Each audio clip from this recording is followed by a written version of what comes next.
근데 왜 부부간에는 이 대화 부족 현상이 나타나는 걸까요? 그리고 또 부부 갈등이 가정에 미치는 영향은 다른 갈등보다 어떤 영향력을 가지고 있을까요? 네, 요즘 맞벌이 부부가 늘어나면서 어떤 일가 양립을 위한 다양한 정책이 뒷받침되고 있지만 실제 생활을 보면은 부부가 함께 지낼 수 있는 시간이 절대적으로 부족합니다. 같은 공간에 함께 있는 시간에도 서로 어떤 역할 과부하 상태에서 생각의 여유, 마음의 여유가 부족한 거죠.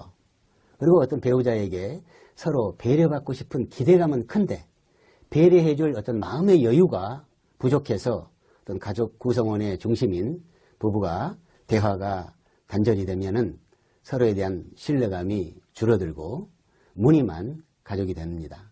그래서 어떤 부부 갈등이 가족 갈등의 핵심이라는 거죠. 결국 어떤 대화의 부재가 어떤 가족 갈등의 원인이 되지요. 그리고 어떤 반대로 생각을 하면은 대화야말로 가장 좋은 갈등의 해결 방안이 될 수 있다고 생각합니다. 그런데 통계 자료를 보면은 아직도 우리나라 사람들은 배우자와의 관계에서 문제가 생길 경우에 갈등을 해결하는 방안으로 그냥 참는 경우가 가장 많습니다. 네. 그 다음이 배우자와 대화로 해결한다. 아니면 혼자서 문제를 해결할 방법을 찾아본다고 합니다. 대화로 해결하는 사람보다 그렇지 않은 사람들이 훨씬 더 많다는 얘기네요. 왜 가족끼리는 대화하는 걸 좀 꺼려 할까요? 예, 실제 상담 사례에서도 보면 남들하고는 대화가 잘 되는데 가족끼리만 대화가 안 된다고 하소연하는 사례가 많고요. 부부도 연애 때는 대화가 잘 됐는데 그래서 결혼을 했죠. 근데 결혼 후 대화가 5분도 안 돼서 싸움이 되는 경우를 보면은 자기를 표현하는 방법이 너무 서툴고 상대방 이야기를 들어주는 방법이 부족해가지고 가족 언어 습관이 많이 왜곡되어 있습니다. 대화를 하고 싶은데 싸움이 되니까 긁어 부스럼내기 싫어가지고 피하는 경우가 가장 대표적입니다. 그리고 서로 어떤 상대방의 입장을 잘 모르니까 괜한 말 해가지고 불편한 분위기 만들까봐 피하는 것도 많겠죠.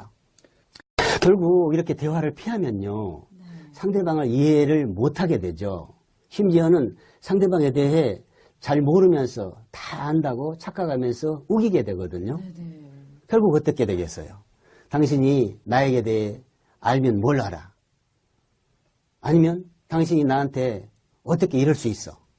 이러면서 싸움이 시작되는 거죠. 그러니까 어떤 갈등 상황에 직면했을 때 혼자 그냥 참고 삭히거나 일방적으로 해결하는 것은 가족관계 개선에 도움이 안 되고 그 후유증도 큽니다. 갈등 자체를 없애려 하거나 회피하는 것도 한계가 있거든요. 중요한 것은 대화로 해결하는 방법을 알고 있느냐 없느냐, 당사자가 함께 공유하고 있느냐 없느냐가 더 중요합니다. 앞서 말씀드렸듯이 대화가 중단되면 작은 문제도 커지고 대화가 잘 되면 큰 문제도 작아진다는 사실을 꼭 기억했으면 좋겠습니다.